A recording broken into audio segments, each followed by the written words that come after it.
Dan Rubenstein, week 2 is officially here. We still have some week 1 business that we need to attend to. Are there more games? Are there was more one week more 1 game. games? There was one more game that we'll get to in a second. I've true. got Take a Toa behind me. I'll get to that later and why it is behind me. Yeah. A lot to talk about here. It is going to be a loaded week of college football, my friend. How are you? I'm terrific, Ty. I'm really, really good. And I'm really good because I look at the slate of games, and I'm not going to sit here and pretend that, like, all right, I've got a great read on Tennessee, NC State now that Tennessee has played Chattanooga, and NC State has struggled a little bit with, what do they play, Western Carolina? Yeah. There's something freeing about that. So I enjoy week 2 because it's also a week when we can half make up the fact that, like, why is this team getting so much respect? Or, like, why are we so down on this team after a weird week 1? And the lines can be a little bit screwy because everybody's just doing their best out there, Ty. Everybody's just doing their best. So I enjoy week 2 a good amount. Do we have a name for this week? Well, I was looking, Ty. I'm glad you brought that up. I was looking at the slate ahead, and it looks like, especially among Big Ten teams, and shout out, I think it's Rev DJ Esquire? Our boy, yeah. Our Northwestern friend online pointed out that there are a number of interesting, flavorful, spicy matchups, specifically involving Big Ten teams, right? So you have Nebraska, Colorado, definitely have, like, long bubbling over baggage. Oh, yeah. Nebraska, Colorado. Boise State, Oregon. You go back to what? LeGarrette Blount, Byron Hout all those years ago. It was 2009.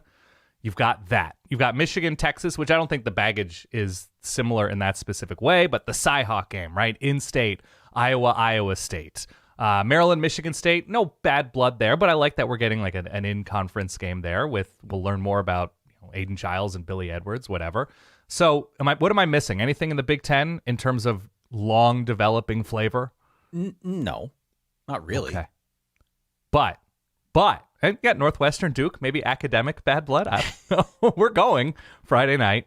So I was just thinking about, like, the long developing flavor. And then I was thinking about fermentation because that's where my brain goes, Ty. And the Midwest, Germanic influence, Ty. Mm-hmm. You know about this, right? You're a pierogi guy. Sure, yes? Of course, big time. Welcome to Sauerkraut Saturday. Yeah, baby. We're here to either make you or possibly lose you. All of that sweet, sweet cabbage. Welcome to Sauerkraut Saturday. That's royalty-free polka music, by the way. Oh, that should be our new theme song. Isn't that pretty good? Oh, I love it. It set the vibes. I like it. Nothing like polka to set the vibes here at the top of the show. Welcome back, one and all. We're going to talk week 2. And once again, what's the name of the week? It is Sauerkraut Saturday. Okay, I promise you I'm going to try to use restraint with that sound, but it is quite fun, and it made me think about John Candy and Home Alone a lot. Hey, real quick, it'd be great if you could consider subscribing to the YouTube channel down below. It really helps us out. 12 o'clock, high noon on Fox. It is Texas minus 7.5 points on the road at Michigan. You are our Michigan man here on the show, Dan. Oh, yeah, that's me. The Michigan man once removed. What is the vibe like in the Rubenstein house? Have you put the flags out yet? Maize and blue? Oh. What painting the kids' faces? Where are we at? You know, we actually do have an Oregon flag and a Michigan flag. Like, this is an actual thing that people do in our neighborhood. They put out their alma mater flag. So I think I got to get the flag holder in place. I think I have to secure that because we got to start flying some flags as the crisp autumn air approaches. I think there's excitement. I know a couple people who are trying to go. I don't know if it worked out for them. Michigan people trying to get up to Ann Arbor from around here, but I mean, I think vibes are still pretty high among the Michigan faithful, even after last week's offensive struggles at times. So I think vibes are still high in the shadow of last season's national championship run. So this has been a non-conference calendar circler for a while now. How do you feel about the way this game shakes out? Because I could not get past my skepticism of the Michigan quarterback situation. Yeah. That, to me, is stuck in the craw. I love the defense, like the rushing attack, even like the coach. There's a lot to like about this Michigan team, but that quarterback situation, I kept thinking that through, and that bothers me. I want to do my best to extend grace to every single team in college football, the grace of saying that was week 1. And there are always going to be lumpy week ones for everybody in some regard. And so this is not just true about Michigan, not just true about any other team that wasn't fully satisfied with one or both sides of the ball. But everything after the bud is what you really mean, right? But I would have liked to see Davis Warren with an extremely experienced offensive line in front of him, or an extremely experienced receiving core to count on. And the fact that we are counting on all of the news, even though the offensive coordinator was just an internal promotion, new full-time offensive coordinator, new full-time starting quarterback, new full-time offensive line, new full-time receiving core. It's a lot of new for a game like this. And so that's where my mind is with this Michigan offense, which had scored, I think the score was like 16-10 in the fourth quarter against what I consider to be a pretty good Fresno State team. But all the same, 16 points is not incredible for a home opener. That's not going to win against Texas. 16 points is not a lot. They ended up scoring more, and they had the pick six at the end. I believe it was a pick six, yes?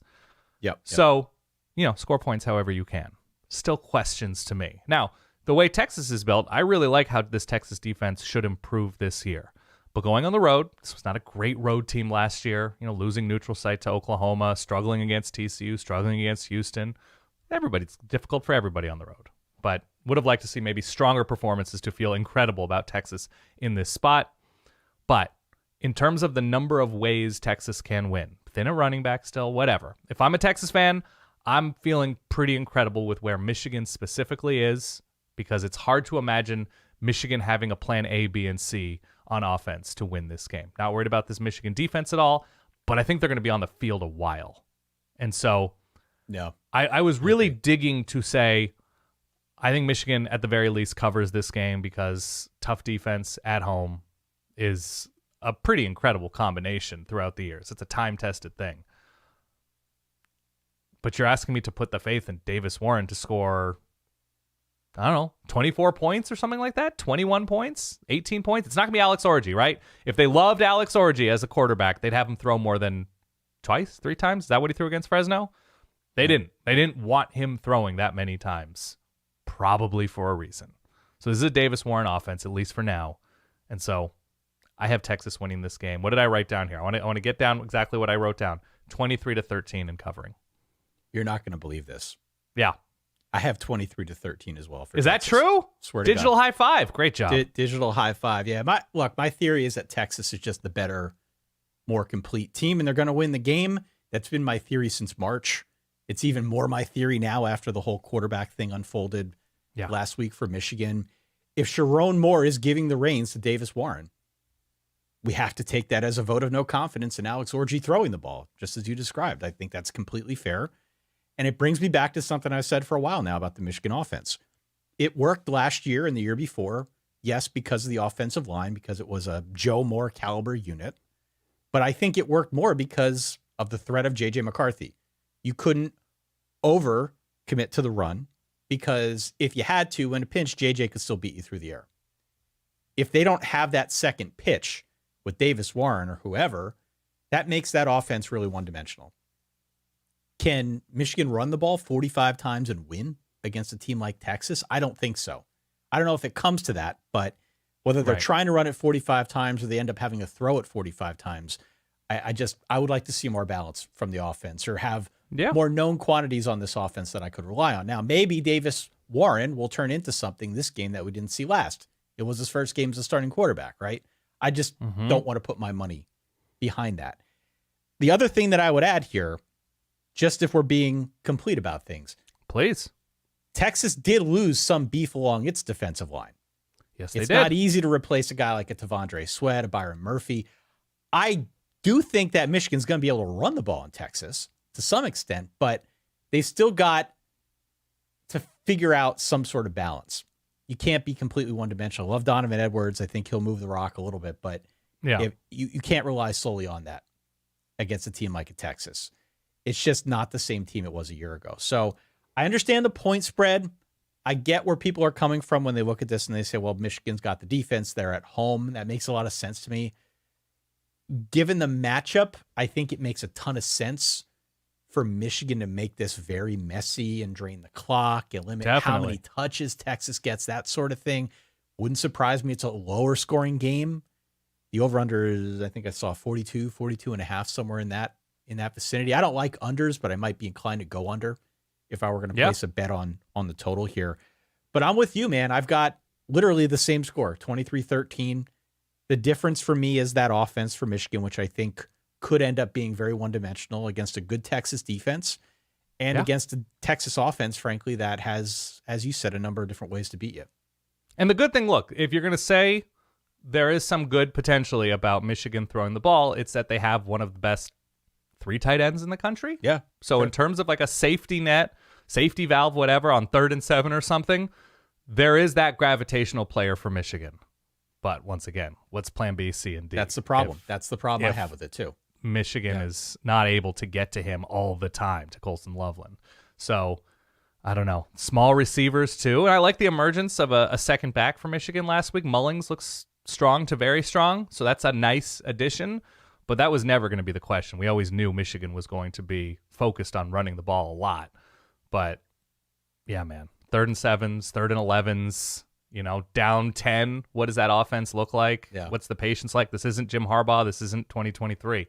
So I sort of got to see it before I believe it. All right. So we agree. Big time. We agree. 3:30 CBS. It's the CyHawk game. It is Iowa State on the road at Iowa. Iowa is favored by a field goal. The over-under is 35. I like the gravitas and dramatic nature of that. 35. That is so low and makes a ton of sense in a game like this. I am on Iowa State. I would be a hypocrite if I weren't on Iowa State. I did the whole preseason thing about the best of all Roccos, Rocco Beck being the boar. The boar, yeah. So I have to go just by default with the Clones here.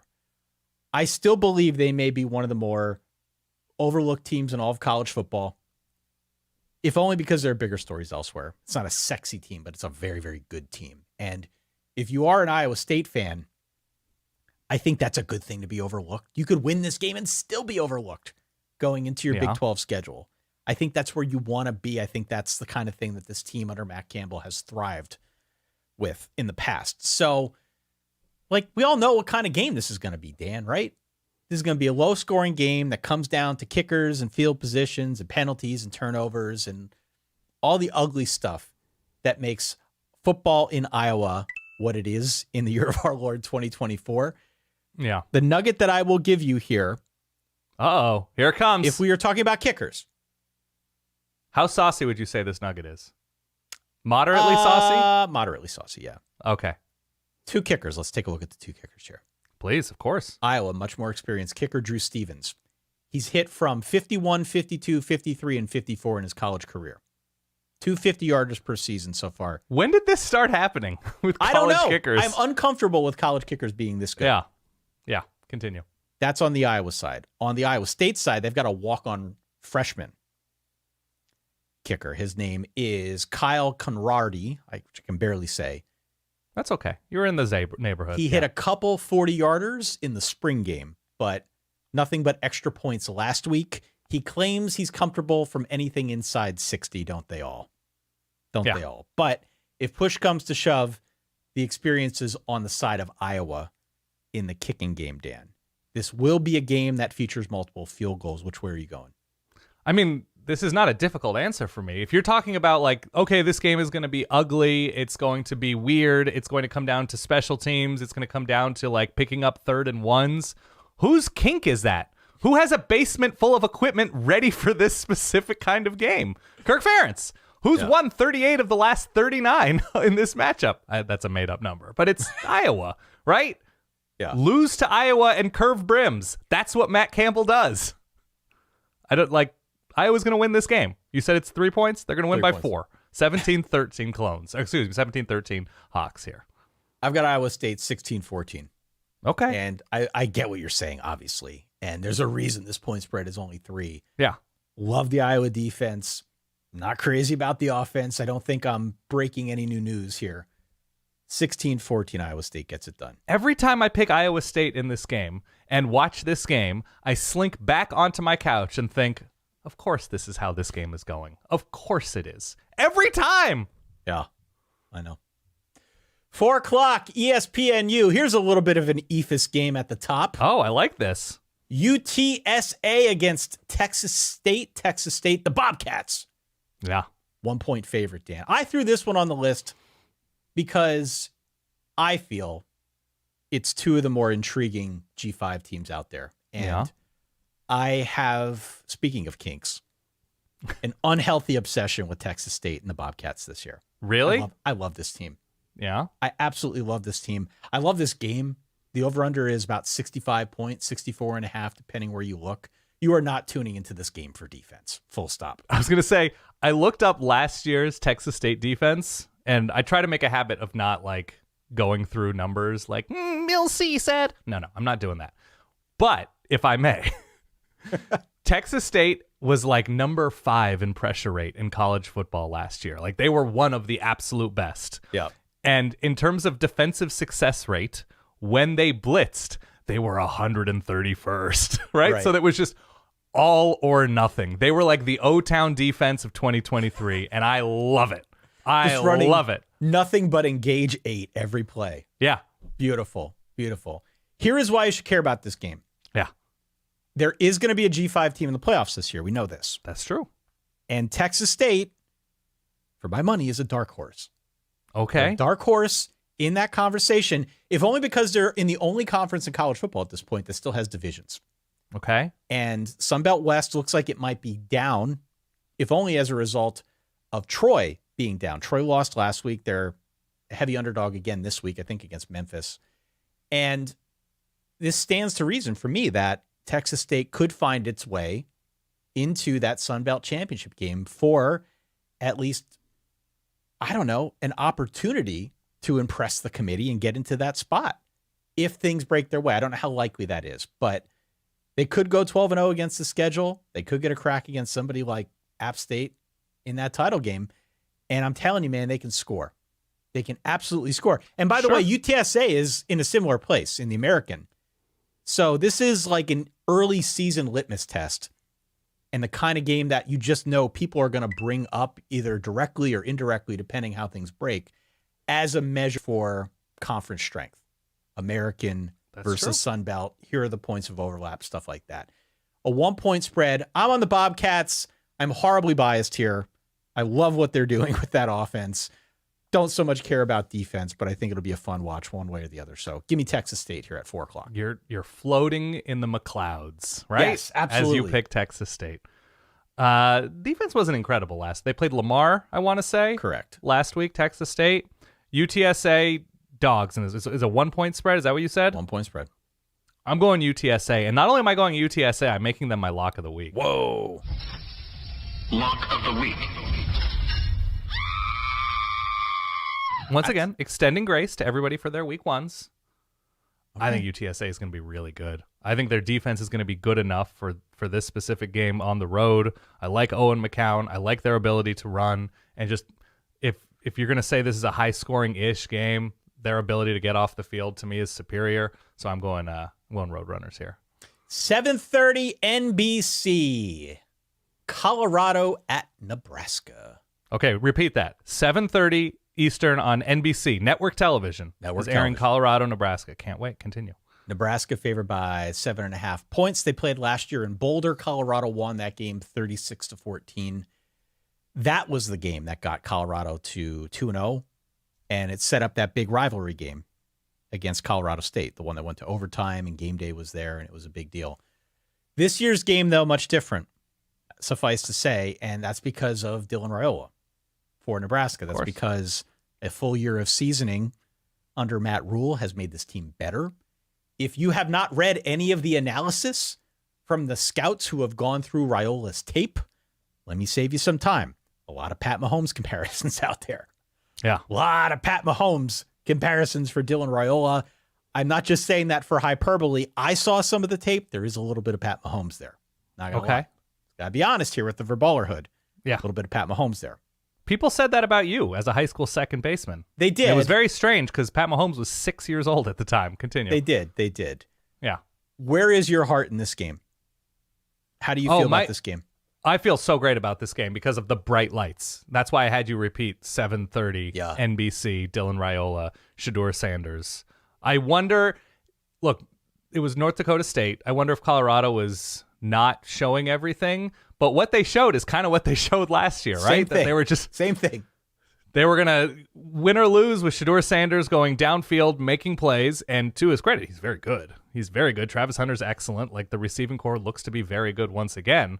But it almost felt like that would have been a moment to dust off or introduce something new with this offense and running the ball with a lead and getting creative with how you run the ball with a lead and sort of figuring out how to best utilize your offensive line. And they didn't. So I wonder if we're just like, this is the Colorado we're going to get, for better or worse. And maybe they'll win more games this year. I think they probably will. And on the Nebraska side, I also wonder, like, again, what's the spread at the time of recording? 7.5. Like, my question is, what exactly has Nebraska accomplished in this moment to be favored by a not significant, but a not nothing number? And so that's the question to me. Like, you handle UTEP, and that's great. But the way they lost at the end of the year last year, and we got to see how the new guys are going to respond on offense, specifically Dylan Raiola. So to me, it's a bright lights game, right? Like, this is, I mean, for both of them, but specifically Dylan Raiola, it's his moment to shine, right? It's his introduction to the sport. And so that to me is fascinating, that, like, does he rise to that moment? Can I ask you a question quick? Please. What happens in a shootout here? Because I think there's a strong likelihood this game devolves into a shootout. If only because Colorado's playing. Colorado's kind of built for that, right? Yeah. I'm not going to play the shootout sound. We can save that for when it actually happens and we do the Saturday night recap. But hypothetically speaking, if this game devolves into a shootout, who does that favor? My gut right now says Colorado, because of Shedeur's ability to improvise and play make. But I think it depends a lot on Dylan Raiola's ability to grow up fast. Right. If he's able to get into that moment and have that sort of calm of a savvier veteran, then I could see it. But in terms of playmaking, like, who am I trusting more to drive down the field, down 4 with 2:41 left? I trust the Colorado players. I distrust Deion Sanders more in that moment. So I think I'm going to say Colorado still in a shootout, but I have Nebraska winning. Nebraska is my pick. But not covering. But not, let's see, what did I write down here, Ty? 1 second. 31-27. I agree with you. I do. And I think if we've learned anything from Rule over the years, he's going to see a matchup like this, and he's going to try to control the tempo, establish the run, set up Dylan Raiola instead of putting all of it on him, have kind of the collective work to his favor, and then set him up for some spots where he can take shots down the field. That may prevent a 45-40 kind of game, but I still think it's a game that gets into the 30s on both sides. Right. I don't think there's any way to avoid a higher scoring game. Maybe not a crazy heavy-duty shootout, but we're at least going to get a light one in this matchup. I think there's a chance this is the most watched game of all of week 2, and that's more than Michigan-Texas. That's noting that Michigan-Texas plays earlier in the day, but there's a lot of interest in this game, not just because Nebraska is trying to rise from the ashes, but Colorado, say what you will about the Deion Sanders era, they're nothing if not interesting. A lot of people are going to watch this game. I'm curious, frankly, just to see where the ratings come in. Not that I'm much of a ratings guy, but it'll be fascinating to see where the public's at with these two teams. Right. I think this is the kind of game that launches Dylan Raiola into the stratosphere. And I think if Nebraska wins, it's going to be in large part due to his arm, just because there will be opportunities to take shots down the field. Look at what we saw with North Dakota State. The options will be there for him if they can find a way to get guys open and scheme around, any deficiencies they may have on offense. I think it's Nebraska 35-31, but I'm also taking those points. I do not trust that if this game ends up as a high-scoring affair, Colorado won't be very close. I just think they are built for that style of game. Yeah, I do too. They'll seem like they're out of it and they score, 21 in the third quarter, and you're like, wait, where did this come from? Exactly. No, and This is like a long-term thing with a game like this, because I think you're right. The game's kind of unopposed in terms of huge teams. I think Tennessee, NC State is also at night, but there's no, it's not going against Texas, Michigan in terms of ratings. So if Dylan Raiola does have, if this is his moment to shine or whatever, then this can be an attractive thing for receivers in the portal in December, right? Oh, hell all yeah. of a sudden they're like, Hell yeah. oh, he just needs a new number one. He just needs a couple of, and then like all of a sudden Nebraska becomes that destination. So this is that, like, the sooner he grows up, the sooner like the real fun begins for Nebraska. Yep, absolutely. I can tell you this: it may not outdraw Texas, Michigan. I think it'll outdraw Tennessee, NC State. Yes. This is the ABC game at 7:30, opposite the Colorado-Nebraska game over on NBC. They're playing this one in Charlotte, neutral site, Bank of America Stadium. Tennessee is favored by 8 in this matchup. The line is quietly going up a little bit. Obviously, a huge opportunity for both teams. This is Tennessee's first real opponent in the Nico era. This is NC State's first real opponent now with this roster that they got the boost, right? They got the transfer portal boost, and now they're playing somebody of real consequence. Took them a little bit to get going against Western Carolina. Eventually, They ran away from them. All was well. But this is a really big opportunity for both these teams because you could argue that both are on the periphery of the playoff discussion that's going to continue throughout the course of the year. Both are going to be part of their respective conference conversations as well for some period of time. The thing that kept bouncing around in my head is I think it would be really easy to look at Tennessee and be skeptical because they've got a first-year starter. And even though Nico is not an anonymous entity at this point, most people who follow it as closely as you and I, Dan, we know who Nico is. Right. But I think for people out there who are listening, who haven't watched any Tennessee, who don't know what this kid's all about, it's very easy to look at this game and say, wow, he's green, it's a first-year starter, it's a big spot at night. I don't feel that way. I feel like Nico is built different. I agree. And so from my standpoint, that is not something that scares me. Does it scare you? Not especially. Look, he starts the bowl game. He sees spots here and there last year, but he starts the bowl game and starts game 1 of this year, and they light up Chattanooga and do so pretty efficiently. Sure. So the reps are there, the confidence is there. There's a deep enough receiving core. I think it was the Oregon transfer, Dante Thornton, who led Tennessee in receiving last week. But whether it's Brazel or Dylan Sampson out of the backfield, like there's just so many options. So I'm not worried about Nico on the road. It's neutral site Charlotte. Yes, Yep. That's the host. To me, it's what is NC State able to do to correct what sort of looked sloppy last week, extend grace to week 1. So it's Grayson McCall accuracy and speed and processing. It's the ability to stop the run, because as fun as it is to talk about Nico and these receivers and the big Josh Heupel offense, like Dylan Sampson's really good. Yeah. Like he was good last week, whatever that means to you, but he was good in spots last season.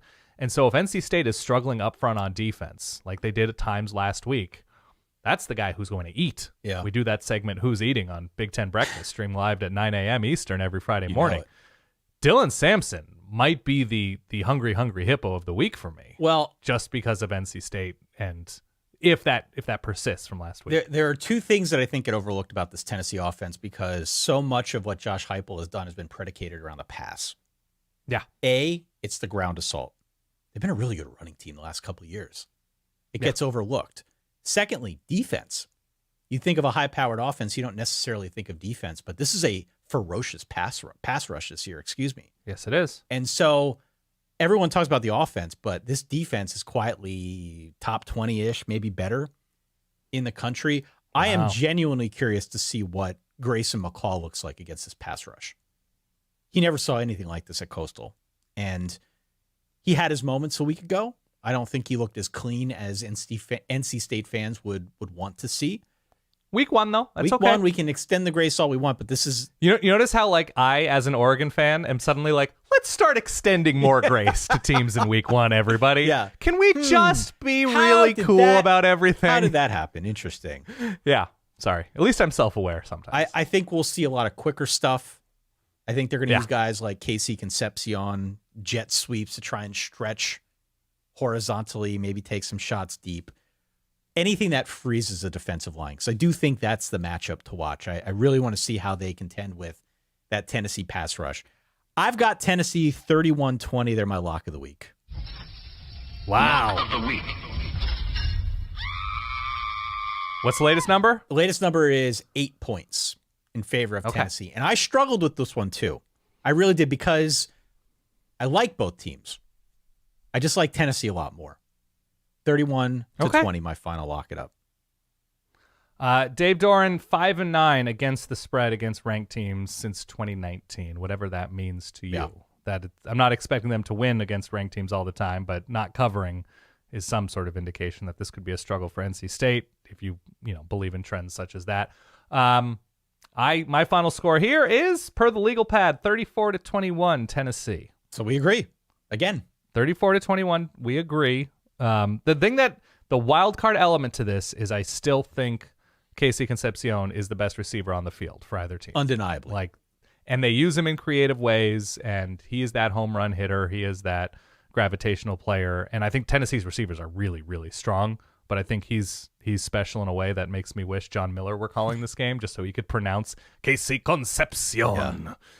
But alas, I think NC State is in this game for a bit, but the team speed and that pass rush you talked about, I think, is the difference here. That, even if you have questions about Tennessee's secondary, which I think are fair questions, ball actually has to travel into the secondary before the pass rush gets home for that to be tested. And so that's the worry here, that this line goes a little bit nuts. And hey, look, Grayson McCall is mobile. You can move him around. Absolutely. Jamie Chadwell moved him around a ton at Liberty a ton at Coastal before he left for Liberty. Yes. And so there's a case to be made that they will do something similar to try and mitigate that pass rush and take advantage of that secondary, which is probably how you want to go at Tennessee's defense, I'd assume. I just don't see it. I think Tennessee is a much more complete team. I like their defense as a whole. I love their offense. I love their quarterback. I like both teams. I just like Tennessee a lot more. Okay. Final big dog here before we build some quads. 10 p.m. on Peacock, Dan. You have Peacock over there? I do have Peacock, yes. I did arrange that as a Big Ten alum. I made sure I had Peacock this year. Boise State at your Oregon Ducks. Oregon favored by 19.5. I will remind you that Ashton Ginty for Boise ran for 267 and 6 touchdowns, it says here. 6 touchdowns. He did, yeah.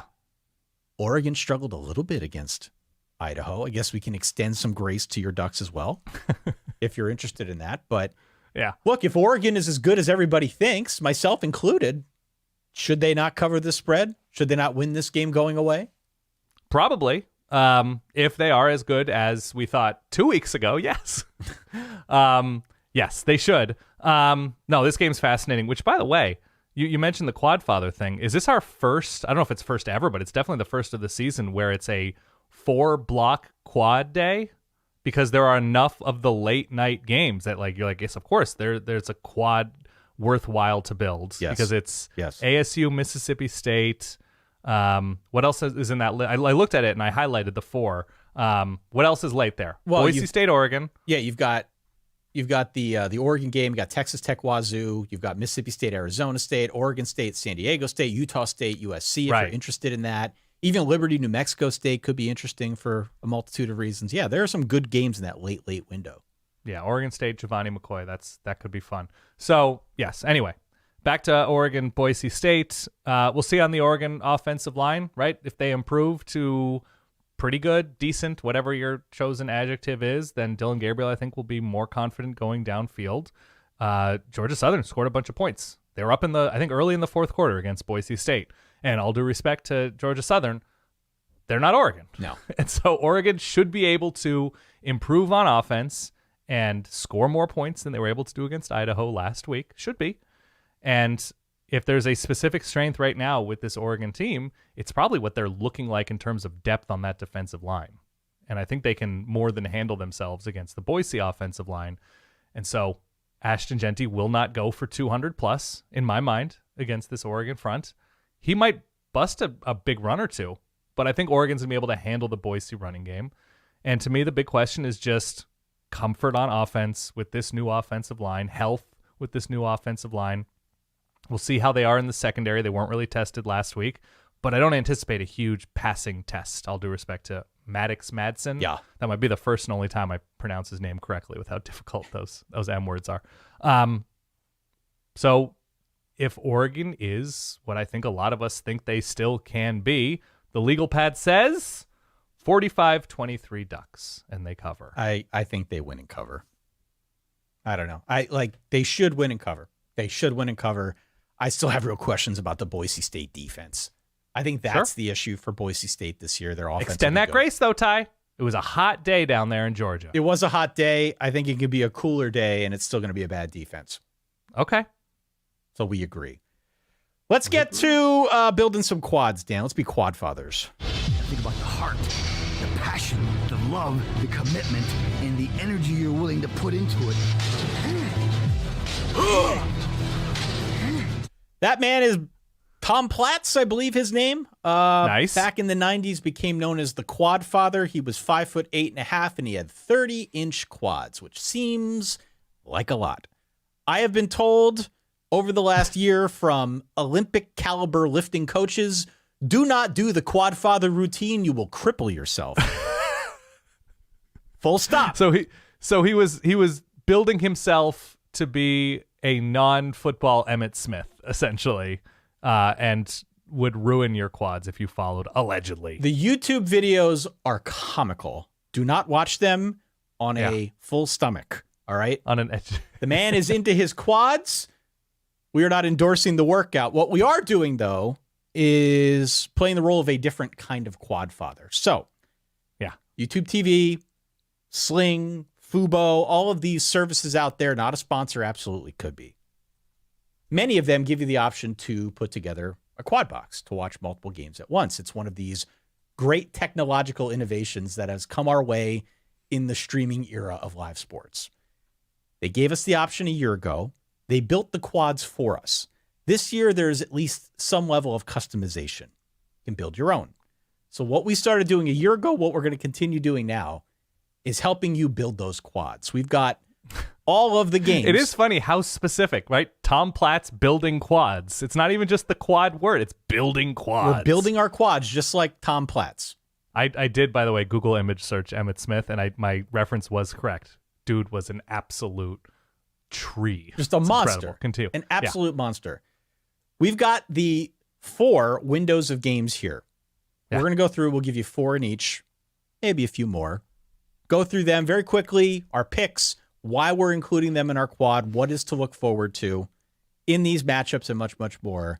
Dan Rubenstein, this week, you are a designated quad father. So let's start with the early window. Yes. Give me your 4 games that are going in the quad. That would be quad father Dan Corleone, just to be very clear. Continue. Obviously, Michigan, Texas, and then I'm going to scoot over and add in Arkansas at Oklahoma State. Cowboys, touchdown, 7.5 point favorites? I know lines have changed, but somewhere in that region. Pitt at Cincinnati, which is that's my Ashanti game of the week. About trust, babe. It's all about trust. It's all about trust. And then Georgia Tech minus field goal, -3 on the road. Syracuse, home dog. You're not putting K-State Tulane in your quad. It's not there. It's not there yet because of the new quarterback factor with Pitt, Cincinnati, new quarterback factor with Arkansas, and new coach factor with the franchise, Fran Brown. So I will monitor. Maybe I'll have it on an iPad or something like that just to keep an eye on, but not yet. I think this is a very weak quad, if I'm being honest with you. Okay, you would rather have Tulane there? I'm assuming that Texas-Michigan kind of stands on its own. So my quad would be the 3 games you mentioned plus K-State and Tulane. Okay, on the second screen. Yeah, Tulane's my home dog of the week, by the way. I love Tulane, too. The Yakos, home dog of the week. This one's on ESPN at 12 Eastern. K-State on the road, favored by 10. I think they win the game, but I think it's super ugly. I think it's an ugly game. I think it's 24-20. It's the kind of game where Tulane's going to try to run it down their throats.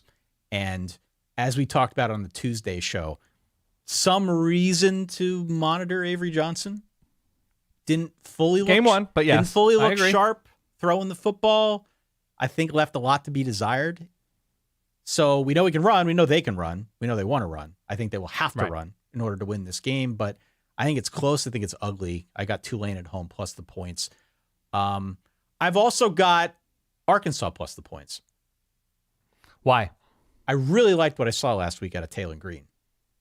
I thought he looked really good. And I think there's... And you were huge on Arkansas Pine Bluff going into the season. Oh, huge on APB. They really must have impressed you. Continue. I think there's a good chance that Arkansas is better than expected.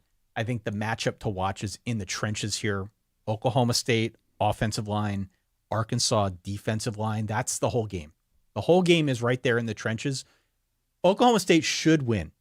But I also think this one's close. I think it's like 34-28. Something. I don't know how you can have that type of confidence with Arkansas. They've shown absolutely nothing in terms of opponent and improvement, and you can believe in things, you can believe in the portal, but I don't know. Oklahoma State just seems like more of a proven commodity to me at this moment. I'm with you. Why is the line only 7.5? Oklahoma State's at home. It'd be different if this game were at Arkansas and you say, 7.5. I mean, it's week 2 for Vegas, too. It's week 2 for Vegas, but if that confidence is true, and if it's there in the betting public, why is that line only 7.5? Shouldn't it be higher? I don't know, to bait people into it? I don't think they set lines as bait, Dan. That's not why they do it. No, I mean to bait people into getting people on both sides. I guess. Yes. I guess. I'm going to take the Arkansas side. Okay, we can agree to disagree.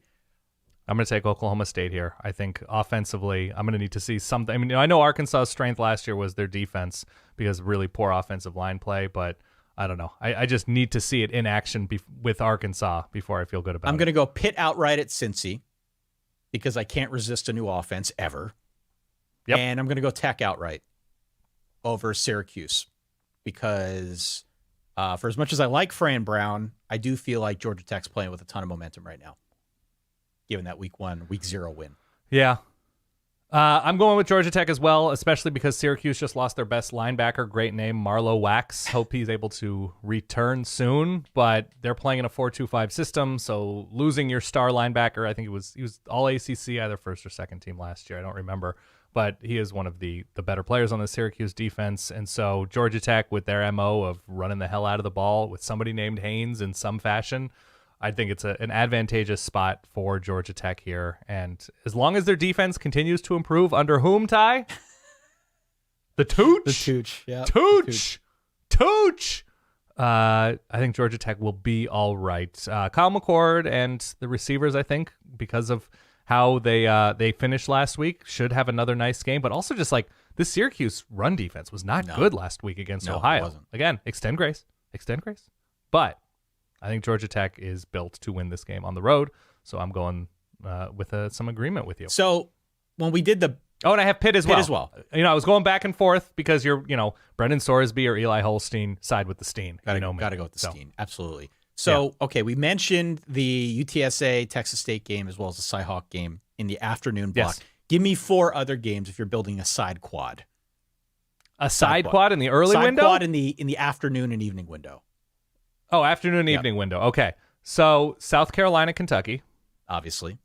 Really hoping Lenora Sellers. And I don't even put last week on him specifically. Like, the offensive line didn't seem to play super well. The play calling was kind of all over the place. Receivers had drops. Like, there was a lot to be desired with the South Carolina offense. But now, Kentucky defensive players are on the other side of the ball. Yeah. They're absolute studs on this Kentucky defense. So Kentucky's favored by 10. This is an ABC game at 3:30 Eastern. Something that people should keep in mind, I doubt many people listening to this listened to or watched, South Carolina against ODU a week ago. That was a close game. To your point, they didn't look great. South Carolina is going to look a lot different this year on offense because Spencer Rattler's gone. So they've ditched the air-it-out approach that they had with him, and it's going to be built a lot more around Lenora Stellers, who's a running quarterback. And his legs, yeah. Right. So in theory, you combine Sellers with Rocket Sanders, who they brought over in the transfer portal from Arkansas. That you force teams to commit to the run. Just when you get them doing that, you pop it over the top with Nick Harbor, who's got like Olympic caliber speed. Problem with that, Nick Harbor didn't touch the ball once last week. No. Not at all. So if that's the theory of the case, to get him behind the defense and break a big play, that didn't happen. We didn't see that against a team like an Old Dominion. Now, might it happen against Kentucky? Okay. I'm just not confident it will. To your point, I'm not confident that this is going to be a better version of South Carolina. I think it could be an exciting version the deeper we get Yeah. into the season with a little bit of seasoning. But like right now against a team like Kentucky with its defense, if this offense is one-dimensional, Kentucky makes easy work of them. And this is a good Cats defense that's going to win field position and frankly has an offense that's going to pull South Carolina apart. So I thought about locking this one up. I'm going to go Kentucky minus the number here. South Carolina won the last couple, though, right? They did, yeah. I mean, they're feisty. They're always feisty.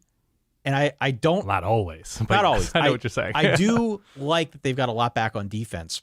And I think there is a case to be made that this is a South Carolina team that's going to be led by its defense while the offense gets itself worked out. I just don't know how long the offense is going to take to I think that's mesh. right, and especially up front. They've got a couple of studs on their defensive line. South Carolina does, and unfortunately for South Carolina, Kentucky does as well. I think you're right. I think Kentucky's also sort of in that prove-it mode to me on offense, that this offense is going to work out as, Kentucky people hope. So there is, I think, a good amount of push-pull here, but also what you touched on of like, how many times are whoever's calling this game going to mention Nick Harbor's world-class speed versus how many times he actually catches the ball? Yeah. Right? Are they going to mention it 3-4 times and he's going to have 1 or 2 catches? They're like, at a certain point, you feel like you got to get Nick Harbor's speed involved here, right? That's going to happen probably more than the actual catches if, the Kentucky secondary is what we think it can be. So I'm going with Kentucky here as well, though I don't love being crazy confident about it. It's not one of my favorite picks of the week. Give me 3 other games then that go in the quad. I have Michigan State, Maryland. Okay. I'm curious to see how Michigan State evolves from week 1. I'm heavy Maryland on that one. I'm heavy Maryland as well. I really like that Billy Edwards and Ty Felton had that really nice connection in week 1 against UConn. It's UConn, whatever. But I think Maryland's in an advantaged place. Yeah. Auburn Cal to me is fascinating. Okay. I don't love Cal in this moment. They didn't have a great week 1, and again, extend grace. But Justin Wilcox, traditionally speaking, there have been down moments, has been very good in September with Cal. Like their non-conference record, at least for a long time, was quite good. This was a close game. I think it was a 14-10 Auburn win at Cal last year. So not a ton separates these programs, at least as we record this on Wednesday of game week. I'm pretty curious about this, especially Auburn's ability to stretch the field against the Cal defense. Got much better against Davis in the second half. They may have shut them out in the second half. I'm curious about Auburn's ability to evolve as an offense against Cal. So this is in my quad. I got Maryland. I'm heavy on Maryland. They're -8. I'm heavy on Auburn. They're 13.5. And there's still one spot left in the quad. So I am going to inject Marshall at Virginia Tech. Spice there, right? Marshall beat him. I don't hate taking Marshall in the points here. I'm so sorry. You're going to have to keep that on the board permanently. I love it. For future Sauerkraut Saturdays to come. For games that are circuses, yeah. Virginia Tech's favored by 19.5 points. Ooh. But Marshall's a decent side. And I don't know. Maybe I'm crazy here, okay? Is that soccer people? That's what they say? A decent, a side? Decent side, yeah. Okay. I'm just making sure I understand these references. I'm on Marshall plus the number here. I think that could be interesting. Okay. And 4:30 CW. I want to see what Virginia Tech looks like. I want to see what their follow-up campaign looks like after that loss on the road at Vandy. Got off to a really slow start. They got to start quicker. I agree. And not just against Marshall, but against whoever else they play as part of their ACC schedule. Feel okay about Notre Dame -28.5 against Northern Illinois? I mean, that's a big number. I always feel kind of weird about that. I think NIU looked pretty good a week ago. We talked about that on the Tuesday episode that we did. Northern Illinois, if they get that kind of quarterback play, if they can get that kind of pop on offense, that I think changes the game for them, changes the dynamic in the MAC. I don't know if it changes much in this game, though. I could see Notre Dame running away with it. I think they probably should if they're as good as we think they are. But I'm on Notre Dame, I guess, minus whatever. The only other one I'll call out here at 3:30 on Fox, and there are a bunch in this window. Baylor at Utah is kind of interesting to me. Utah favored by 14 points. Utah should cover this point spread, but it's a Fox game. It's a DeQuan Finn big game. It is a Baylor defense now against what amounts to, I think, a pretty good Utah offense with Cam Rising and others back. I think it's an interesting barometer for both sides. I want to see what these teams look like against a real opponent. A lot of points. Yeah. I don't know. We'll see. I'm not touching that game. I think Utah wins that game, but that's a lot of points for me. By the way, also in that specific window, I believe, as I pulled the schedule back up in front of me, is that when Idaho, Wyoming is? I don't know. I don't have that on my. Yeah, it's at 3:30. 3:30 on True TV, by the way, I got Ty. it now. Yep. All you True fans. Okay, so college football megaforce, Idaho Vandals, on the road, as we all have agreed. On the road at Wyoming. Wyoming lost by 41 points, if my math serves, to Arizona State last week. So if Wyoming is really struggling in year one of a new coach, and college football megaforce Idaho is what we think they are, Jason Eck, future Alabama coach, that becomes kind of interesting to me for Idaho to start their season off against two FBS teams as an FCS power. Like, we'll kind of learn tangentially, what does this mean for how we reevaluate ASU or Oregon? Maybe a little bit, but I don't know. That's kind of interesting to me. If you are in Big Sky country and like the Big Sky conference with Idaho in it, I don't know. That to me is an interesting game that you could like search for what channel True TV is on your local cable provider if that gets weird. If you want two other nuggets, if we're here, please. How saucy are we talking? Lightly sauced, moderately sauced, heavily sauced. One is heavily, one is lightly. Okay. Central Michigan at FIU, forgive me. They're giving out Pitbull pins because now it's Pitbull Stadium. Of course. And if anybody out there from FIU is listening, please send us one. I will wear it proudly as part of this episode, or not this episode, this show. I'd love to. Will you wear a blazer with a Pitbull lapel pin? Like hell I would. I'd love that. Okay. I think I'd wear it around town. I'd be very proud of that Pitbull pin.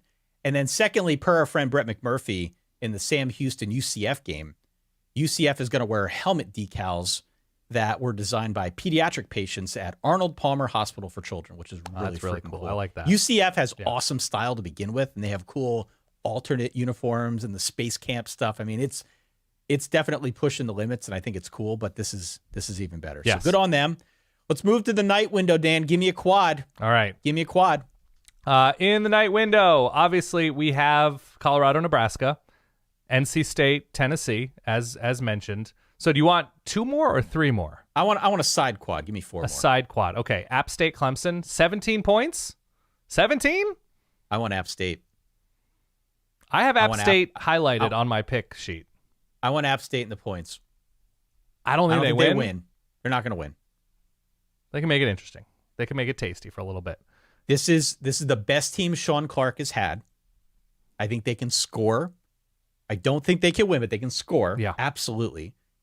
It's going to be interesting to watch the Clemson defensive front in this game because they're very talented, but as I said in the preview, there is a greenness to them. And how long it takes them to mesh will be very, very important in determining how far this team goes this season.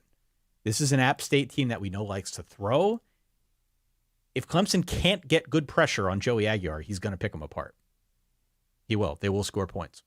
Okay. So I got a 38-24, I think, right around that number, but App State's a good side, man. They're a good team. 33-20, Clemson does not cover.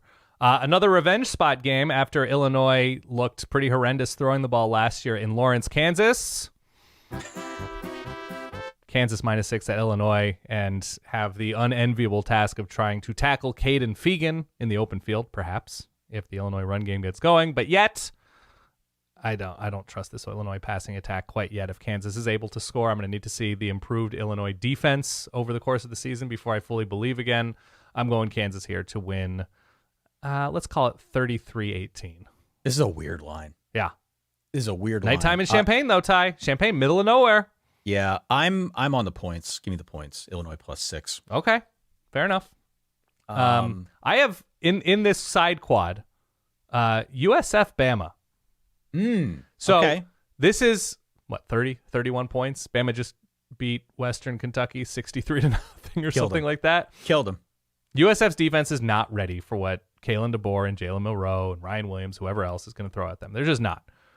But from a pure entertainment standpoint, to get this USF offense and Byron Brown involved in my Saturday night, yeah, I'll party. Yeah, I'll get down with a little USF at night. Sure. I like that. And you know what? If we're talking about fun quarterbacks, let's throw Virginia and Wake in one as well. Yeah, I had this highlighted, then I went USF Bama instead.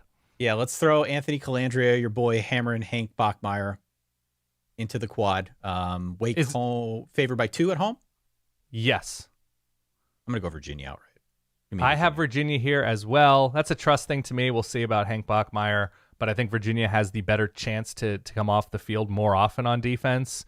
And this should point out, this is a look-ahead spot, I believe, for Alabama. Do they have Wisconsin next week? Yes. In Madison? Yes. Okay, that's what we kind of have to start talking about. 1, extending grace, and 2, look-ahead spots, right? As schedules get a little bit more difficult, or like in the case of, what time is the USC game? Is that late night? It's late night. A potential letdown spot, right? Shorter week for SC after playing Sunday night. Huge emotional win in the desert. I don't know. So we're getting into that territory as well. Any other games at night for you? Yeah, I'm interested in Georgia Southern at Nevada. Okay. Because Nevada was a team that we spoke about in the preseason as one of the worst in college football. And through 2 weeks, the chokehold is real, man. Yeah, it is real. They have been feisty. They are a 1.5-point dog at home against Georgia Southern.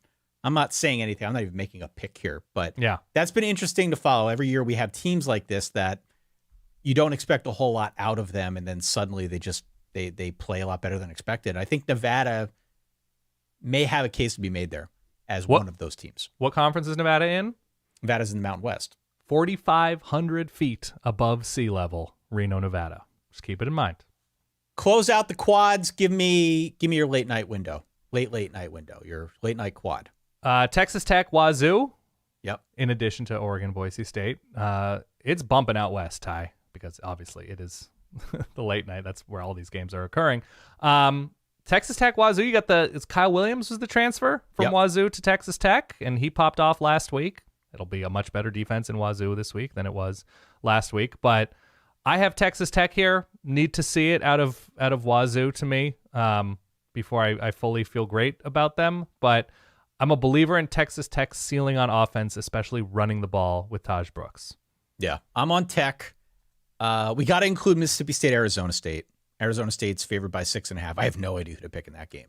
By the way, just before you're right to move on, but makes me a little bit sad that this is like a Mike Leach matchup, the Texas Tech Wazoo matchup, the Leach connection not around to fully enjoy the Lubbock Pullman connection. Continue. Then I've got Oregon State, San Diego State. Yes. In there as well. Oregon State favored by 4. You mentioned USC's in this window as well. They're favored by 28.5 against Utah State. All right. I have ASU over Mississippi State. I'm going to have to see it from Blake Shapen and Jeff Lebby before I believe in it in the desert. And I was really encouraged by Sam Levitt, Levitt or leave it, go Sun Devils, with ASU. And I have Giovanni McCoy in Oregon State at San Diego State. I actually really liked what Danny O'Neal is the freshman quarterback for San Diego State, the first true freshman starter for the Aztecs, I think in their history. But I'm going to go Oregon State with their ability to run the ball. You saw them on the ground last week. It was Jam Miller and Anthony Hankerson got loose. So I think they're going to be able to control the game offensively on the road. Before we move on, Dan, and put a bow on this show. Yeah. If you're in the market for live college football games and podcasts in pristine audio form, of course. Always. This is your helpful reminder to download the Varsity Network app. It is free in the Apple App Store, in the Google Play Store. Just get it, download it, search for your school, and voila. You get all the content you want. Again, you can listen to live games, podcasts, and much, much more. The Varsity Network app, don't forget, it is free. It's free. True. It's really nice. And you're the guy that loves skipping around and learning about college football, listening to college football from the local voices. I got to do more of it because the Varsity app is great. It's great. We did have people text in at 855-VERBAL-3. Oh, more takes. Why it burns. Ooh. I'm going to turn on Take a Toa here. We had Nancy, our fembot, read this text that came in about West Virginia. Here's a West Virginia hot take that goes in the volcano. West Virginia will finish 9-3 and 7-2 in conference play. They'll win the Big 12 title game and make the college football playoff. She was shouting. She's very excited there. I haven't eaten lunch yet. Yeah. Also fitting, by the way. That's the real text to speech name of that voice is Nancy. Nancy, yeah. What has been this week's theme? Extend Grace. Extend There's Grace. Nancy. Nancy Grace. Continue. Extending Grace here. Yeah. If you've got texts, again, I have to figure out how to disable these notifications because it's killing me. Every time somebody sends a message to 855-VERBAL-3, I see it. It pops up on my phone, literally. It's been popping up on my phone as I've been recording here. Can you text pictures to that number? Somebody texted a video to this number. Oh, my God. A dog video to the number. So I'm not going to tell you to send inappropriate things to please that number don't. that alerts Ty's phone. I'm not going to say that. Please don't. People will. Don't do that. But don't go inappropriate. That's not okay. This is Ty's life. This is his personal life. But if there's something flirty picture-wise. Don't. No. Flirty, Ty. I don't want it. Like you're at the dinner table and your phone buzzes and Solid Wife Kate was like, oh, who's that? And it's just like, oh, yeah, Teresa in Milwaukee is winking at me. The sad part is I don't know how to disable the notifications. I know. I tried to do it in the middle of the night 2 nights ago, and they didn't go off. They still keep coming in. Do you have like a younger neighbor you can turn to for tech support? Is that something? I might have. There are a couple kids running around this neighborhood. I got to figure out what's going on because I can't turn these damn things off. 855-VERBAL-3, the offer stands good. If you've got takes, if you've got feedback to anything we say during the week, hit us up at 855-VERBAL-3. I'll pick some out, and we'll do this as like a recurring thing here on the Pick Show. Don't forget, though, as the weekend comes about, yes, 855-VERBAL-3. 855-VERBAL-3 is the number to call. Leave us a voice message. We'll play those as part of the reverbs on the therapeutic episode. Yeah. That's all I got for this week. It was a longer than usual show, but I think a good one. I'm excited. I still have a request for you to play that big, stanky, jellied, warming, wriggling drum and fife.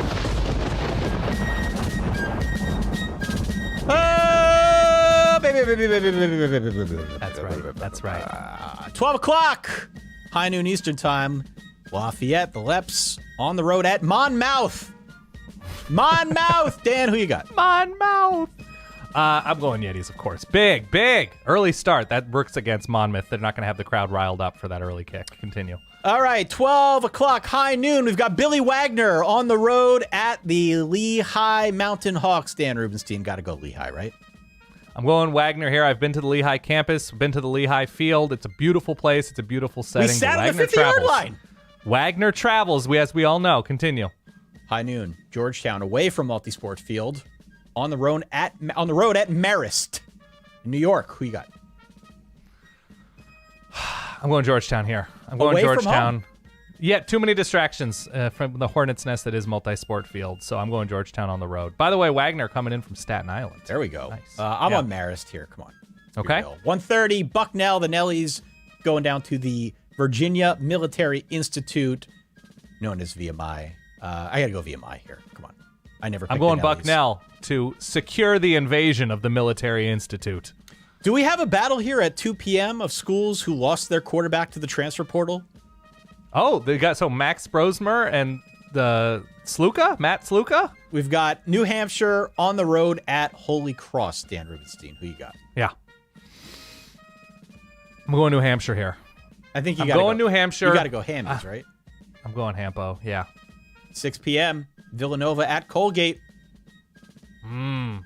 Villanova to me is still strong, right? Not far from you. Nova's very close, yeah. Yeah. And they handled Brosmer really nicely last year, if memory serves. I got Nova here against Colgate. Okay. And last but not least, the primetime game. They're playing this one at Ford Field, actually. This is so cool. Fordham on the road, quote unquote, against Central Connecticut. Dan, who you got? Standing room only. I'm going Fordham here. I'm going Rams. They travel well, as we all know. I'm going to go CentCon. Why not? CentCon. Okay. Disagree. Don't forget to get into our pick'em game at playruntheboard.com or verballers.com. Either one will take you out to the post. All you got to do is sign up for any paid tier. You can play for fabulous prizes. This week, we picked up a $100 gift card to our friends over at Home Field. So buy yourself some college apparel. Yeah, they got some cool stuff. You can play every week for as little as like $5. It's not expensive. No. And again, don't play in our Pick'em challenge if you are afraid of competition. No, if you are not a confident person in your picks, this is not for you. But if you are confident in your picks, like I can pick better than these jabronis, yes. VerballErs.com. You are one of us. Come join up or consider it. That is all for week 2, Dan Rubenstein. For Yes. everybody out there listening, come on back on Saturday night if you want to watch it live at midnight Eastern out on our YouTube Yes. channel. You can also get the audio, the week 2 recap. It'll drop to the feed bright and early on Sunday morning. Last but not least, you and I are going to see each other on Friday. We're going to the Northwestern game. Yeah, if you're going to be at the Northwestern Duke game Friday night, I believe it's an 8 p.m. kick. If you're tailgating, let us know. Send us a note somehow. Tweet us, email us, whatever. 855-Verbal-3. Text Ty You can personally text to me. It'll his show phone. up on the phone. I'll see it. Something flirty with where you're going to be at the maybe we'll do like if people are tailgating, if there's a meet, I don't know. We'll do something. We're very excited to watch this game. We didn't even preview the game. We didn't Did even we? preview this game. This is going to be an in-person preview that we do Friday evening at a tailgate before the game. I like Northwestern. Weird home field advantage. How about that? I'm all about weird home field advantage. Yeah. It is a whiteout, though. Do you have a white shirt to wear? I have a white shirt. Yeah. I have to find one. I have a white Hanes shirt, but they're old at this point, and I probably need new ones. So Nice. Bring your pit stained my pit undershirt. Yeah, that'd be great. Really make an impression. All right. Mhm. Thank you to one and all. We appreciate you stopping by, supporting what we do here. Going out, join Run the Board. We'd love to have you in our game, as well as our growing community of Verballers. Yes. It is College Football Week 2. We'll talk to you all on Saturday night. Stay solid. Peace. Did my emo reference again go unnoticed? Oh, I In your didn't. mind. I didn't even catch it. When did you do it? 2 for 2. During Nebraska, Colorado, Oh man, no. there were 3 dashboard confessional lines. And even in my question to you right now, I use the word again unnoticed, which is the name of a dashboard song. Again, I go unnoticed. Yeah. I said, here's what I did. Ty, you ready? I wrote it down so I would get it right. I said, where did it go? Yes, I said, this is Dylan Raiola's moment to shine. I said, grow up fast 3 times, which is in the Swiss Army Romance, the dashboard confessional song. And in that same song, the sooner Dylan Raiola grows up fast, the sooner the fun will begin.